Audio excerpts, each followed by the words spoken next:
அன்பே ஆடை கொடு என அனுதினம் அள்ளிச் சூடிவிடு.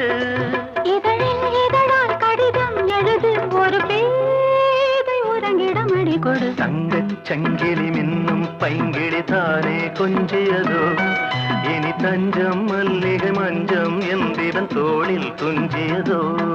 மலர் மாலை தலையணையாய் சுகமே பொதுவாய் பொதுவாய் அமுதம் மெதுவாய் பருகியபடி தங்கச் சங்கிலி மின்னும் பைங்கிளி தானே கொஞ்சியதோ இனி தஞ்சம் மல்லிகை